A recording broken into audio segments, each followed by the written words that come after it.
Welcome back to the VET S.O.S show. Brought to you by the Who You Know Network. Remember, don't drown in the sea of transition. Grab the VET S.O.S Lifeline. We are here for a second episode with Mark Overberg, the Director of Army Retirement Services.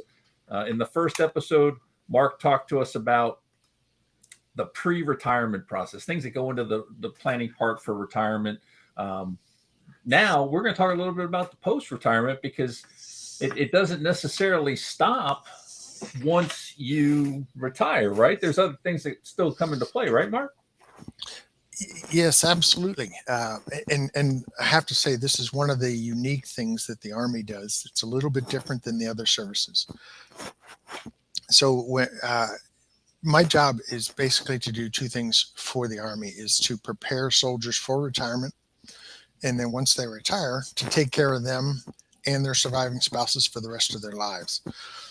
So we put these two things together, and out in the field at the installations, at the National Guard headquarters and the Reserve Readiness divisions, we have what we call retirement services officers, and these are full-time personnel who are there to do this whole thing, to pick people up, help them prepare, and then take care of them for the rest of their lives. Okay. On the installations, these are GS civilian employees. There are a few of them that are contractors. And then in the Guard and Reserve, they are uniformed service members.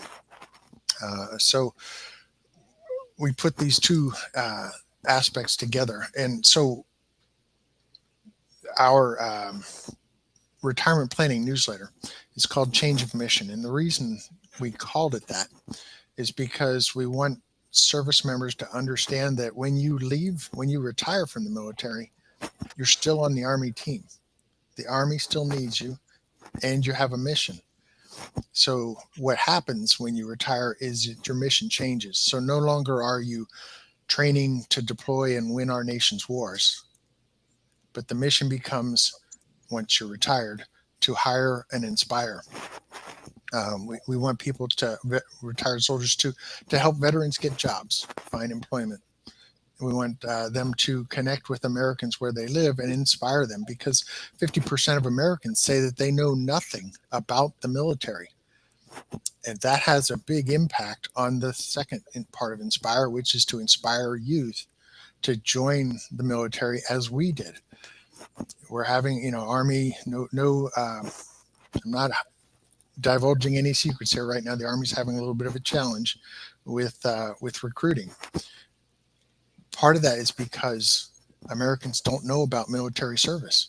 And so what we want retired soldiers to do is to connect with Americans where they live, where they work, where they go to church, in their neighborhoods, and help tell the story and help Americans understand what it is that military service does for a person.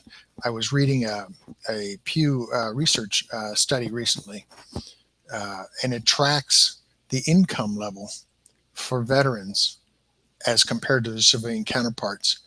And that's, I can't quote you all the exact numbers right now, but over the last 20 years, it's shown that veterans do better financially than non-veterans, and it's significant. So looks like we lost Mark again. Power. You got to love that. So that's a great point. So I love going to like high school football games, especially the local high school or whatever. A lot of fun, and typically you'll see the National Guard or recruiting commander, somebody out there at the games. But I've always lived in a military town. Is that I think if I don't know if we're doing that nationwide, but I think it's a great opportunity, because people around the country love football and they're always going to the high school games. So if the local National Guard and recruiting commands could get out there and support that at the games, I think that's one way we could definitely get, more of a word out. Absolutely. And recruiters, typically Army recruiters are the younger E5s and E6s, the sergeants and staff sergeants, because they can relate to the people that they are trying to recruit. But sometimes the parents, the coaches, the teachers who also influence our youth to join may not be supportive of that, or may not recommend it because they just don't know. And so that's where, somebody like me who can talk to a principal or talk to a coach, and help them understand what military life is about, so they can maybe offer that as a possible career, or at least a way to get ahead. No, yeah, I think that'd be great. So, as you were describing the way the retirees are, or I'm sorry, retired soldiers are viewed, to me, it makes it sound like the Army is making more of a push to almost customer service, in the sense of providing good customer service to the Army retired soldiers, so that they're continuing to help once they get out. I'm a big proponent of customer service, and I try to approach most jobs with a customer service standpoint, trying to help the people. And that's kind of the feel I get for how you're describing.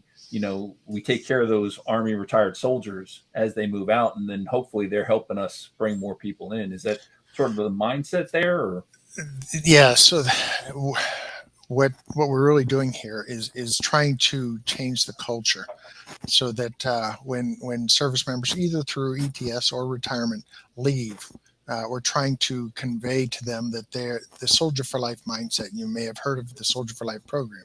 And so the Soldier for Life mindset is, yes, once you leave, you're still a soldier. You're a soldier for life. Um, that's especially true of the retired soldiers. And so we want to help them transition better, so that they go and speak for us out there. And you brought up another point, and I appreciate your catching it. That's one of the key points. You use the term retiree. And we try not to use that term anymore. Again, it's a cultural thing. Many people just talk that and say it without thinking about it. The reason we use the term retired soldier is because, again, you're a soldier for life. And so when you retire, we don't want to call you a retiree, because that name applies to every civilian who retires. Um, you're still a soldier for life. And so we're not going to take the title soldier away from you. So we're going to call you a retired soldier, just because we need to differentiate you from an active duty soldier, from a National Guard soldier, an Army Reserve soldier. Now you're a retired soldier. And actually the retired community, the Army's retired community, I sometimes call it the Army's fourth component, is larger than the other three components combined. So if you add up the active duty, the Guard, and Reserve, it's about 1 million. There are more than 1 million retired soldiers out there. And so that's an underutilized resource that the Army is trying to now realize. If we can get some retired soldiers to help us out, help with recruiting and other things, they can be our advocates, because they live everywhere, not just on bases. that's good. So, Mark, glad to see you back. Looks like Murphy's hanging out in your office today. Yeah. He just walked by, so lost power to the building, I guess, temporarily, and had to get the internet connection back up.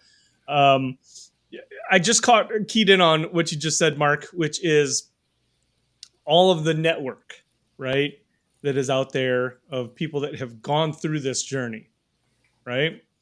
And that's our parent network, the Who You Know Job Networking Show. It's all about, well, not as much what you know, but maybe more who you know.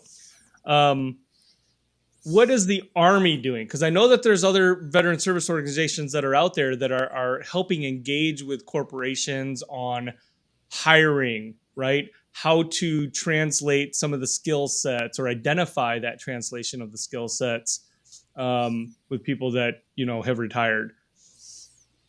What is the Army? Is the Army doing anything to engage with those public sector entities, right, to help maybe further that mission?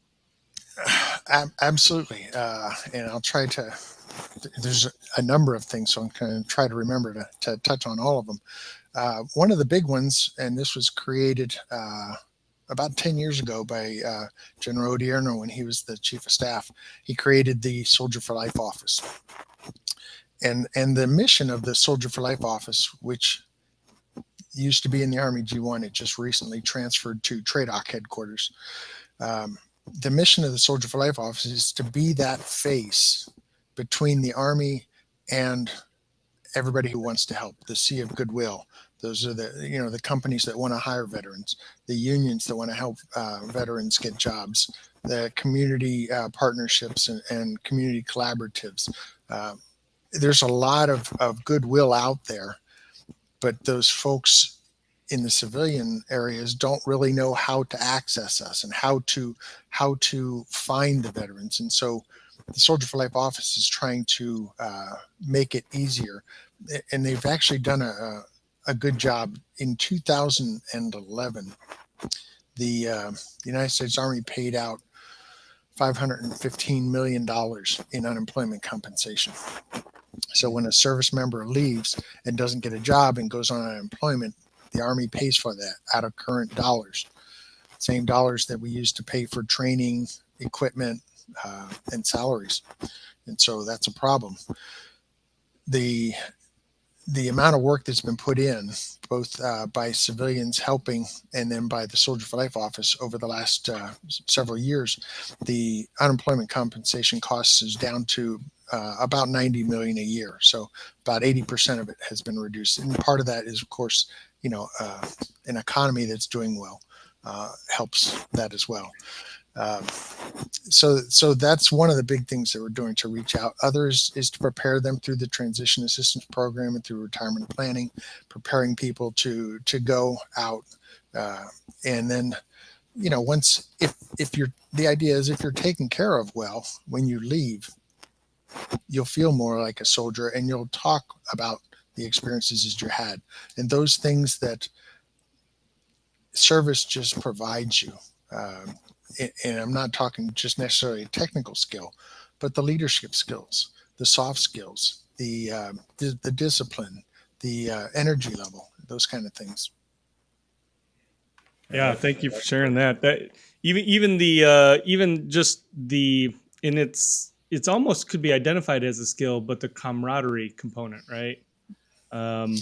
It's more of a thing, but I think that as far as that goes, your office in that program shifting, because the Marines kind of have that, right? Kind of that once a Marine, always Marine type mentality, but shifting that into these other branches, I think is key, right? Because you get out, and I've met other people that were in the Air Force, and we've got that connection, but there's not necessarily always that camaraderie, right, feeling. And so I think that shifting that mentality, shifting that mindset for people that are getting or have already been out of the military on how they can help, like you said, the sea of goodwill. Not everybody's open and participating in that, and I think that every service member that is retired from the service should be part of that. Yeah, absolutely. And so if we have more people to help, each person has to do less. Service to the country is a good thing. And we certainly want people, and not everybody's going to come into the military, but we need our share to keep the nation strong. Yeah, that's absolutely true.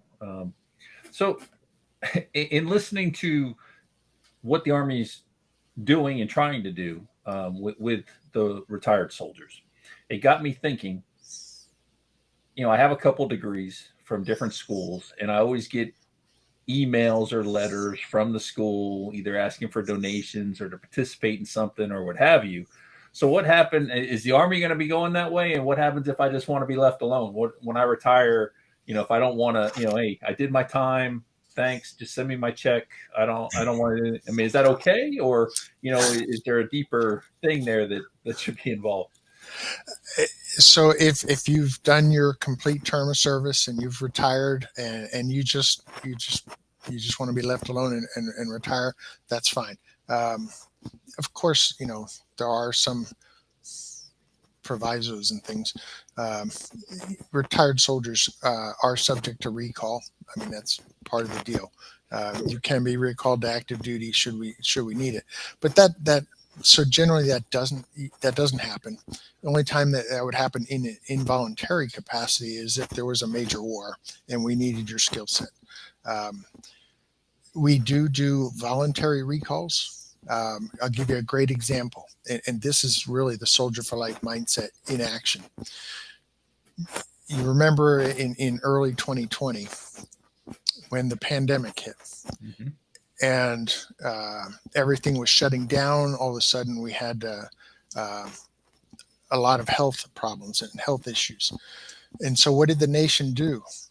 They looked to the military for help to staff. They put the I think it was the USS Comfort. I think was up there on the west coast near Seattle.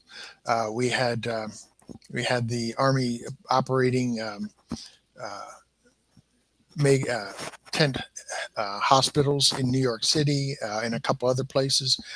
And we had to push a lot of our healthcare folks, our doctors, our nurses, medics, out to civilian hospitals and things to help, because we're trained for that kind of stuff, and being able to operate in austere environments, and when things are challenging, 24-hour operations. So we augmented the civilian population, but we didn't have enough of our own docs and medics, et cetera, to do that. And so we had to reach back into the retired community and ask for voluntary recalls. And we had over 250 doctors and nurses come back onto active duty and support the COVID need.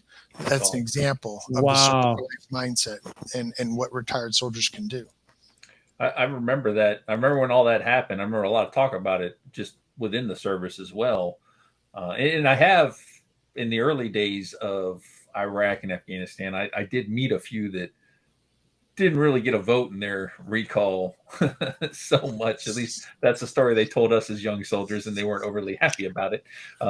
But be that as it's may, they did their duty. They did the deployment. They came back, and then they went and retired. So all's well that ends well, I guess. I know that, or I have heard recently, right, that enlistments are way down.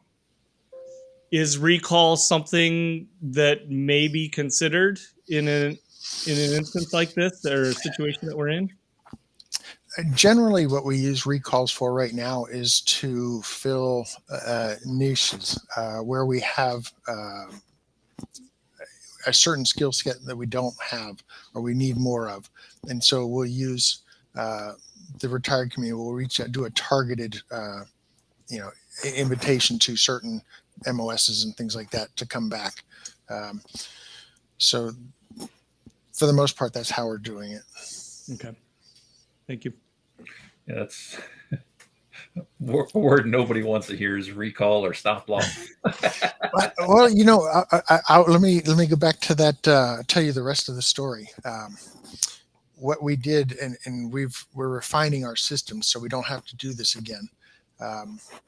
But when we decided we needed to recall, we wanted primarily people in the medical areas for COVID. We didn't have a system that would allow us to target just those MOSs and send a targeted message just to them. We're actually now starting to get that online. So what we had to do is we had to send a blast out through the connections that we have.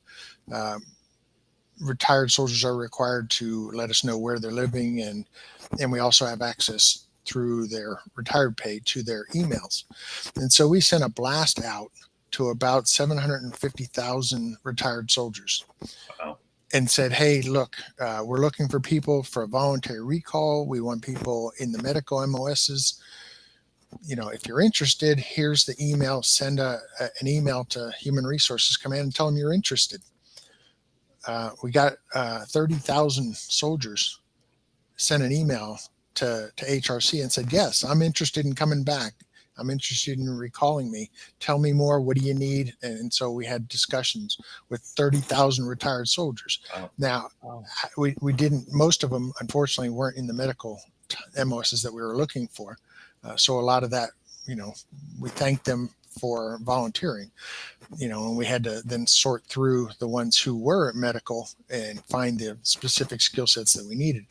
But we got to, anytime we reach out to the retired community, we generally get a very positive response. That's fantastic. That's kind of why I call them the fourth component. They're out there for us. You don't get the take me off your distro email. No, and we wouldn't do that anyway.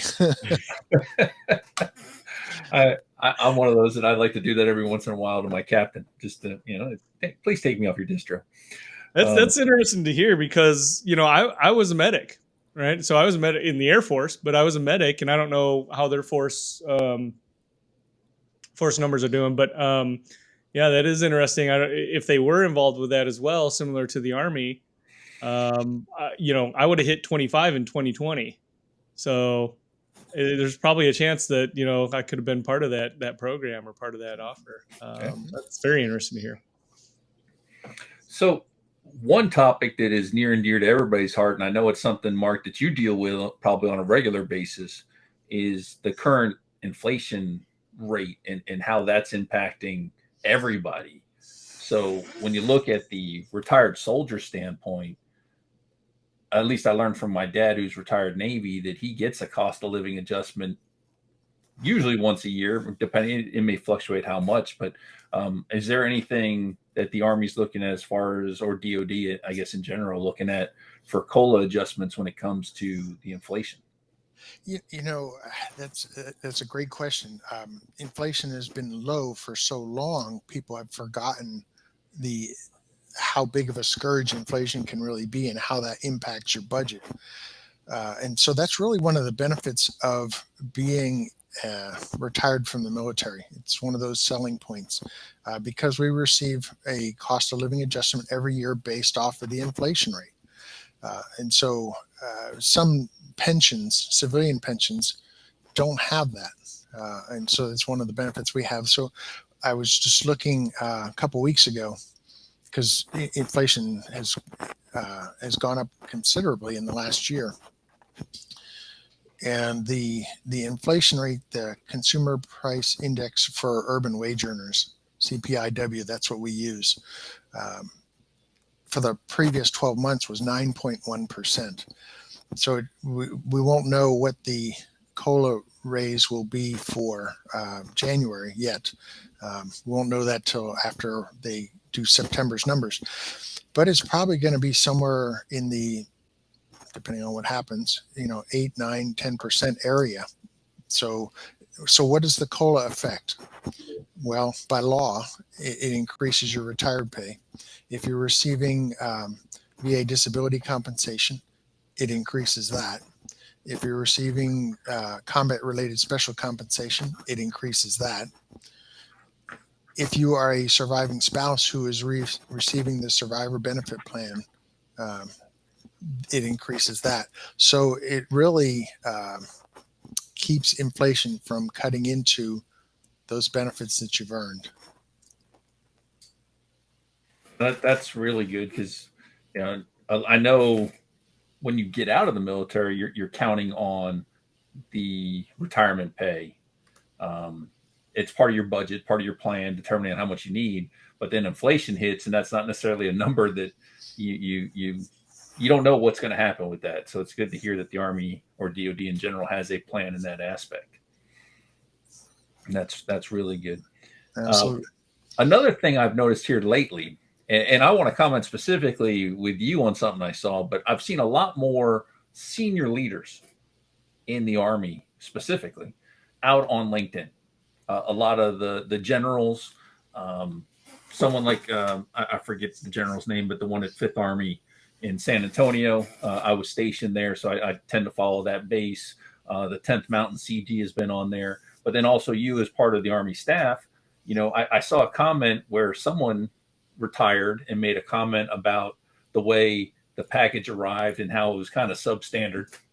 And you jumped right in about, hey, that's not the standard. That is not how we do business. So I guess a two-part question. One, why are more senior leaders and senior staff out there on LinkedIn? And two, what's the benefit that you guys are seeing from that? Well, I can't speak for other senior leaders. I can guess as to why. that they feel it's important to engage. Me personally, one of the things that I feel when you sit at the Pentagon, everything is rosy, everything is wonderful. All these wonderful policies that we write are great, um, but it's not until you get out there and see where the rubber meets the road, you see the friction of how things are actually getting implemented, and that you don't understand that maybe it's not working the way I thought it was, or maybe we need to tweak this. So I personally like to engage on LinkedIn. Mostly I hear good stuff and positive stuff, but occasionally not. And so, especially when it's something in my policy lane, I want to know about that. And so I feel we have to engage. Um, I also, like next week, I'll be at Fort Stewart for their Retiree Appreciation Day. And then in October, I'll be at Retiree Appreciation Days across Europe. It's how I get out of the office and engage with the retired community to make sure I understand, are we taking care of them or not? And so that's why I'm on LinkedIn. I don't want to sit back in the office and think everything's wonderful. I want to know, is it, and do we need, what do we need to do to tweak that? That's outstanding, because I know you, having retired yourself, probably for years thought, who made this policy? Do they know what the impact is on our level? So it's great to see that our senior leaders are taking a more active role and really getting out there and paying attention to what's going on in the community and how the policies are impacting. So that's huge. Especially really, internationally, right? To be able to get out internationally like that to the international expat community, right? That's abroad that are retired service. That's fantastic. So once again, we're coming to the end. We could easily talk hours with you on pre and post retirement. We're going to have a special 40-part series just with Mark Overberg to really outline everything for the community, which will be great. But in closing, what is it that you would like? Because we got your one, key focus for the pre-retirement. What about post-retirement? What is something that you really want all soldiers as they move into retirement to think about or do? I would like them to understand and to try to achieve the mission statement for our retired community, which is to hire and inspire. We really do need you. If you just want to retire and be quiet, that's fine. You can do that. We're not going to stop you from doing that. But we really need your help. Retired soldiers live in towns all across the country. The retired soldier might be the only military person that some Americans interact with. And so that's important. Less than 7% of Americans are now veterans.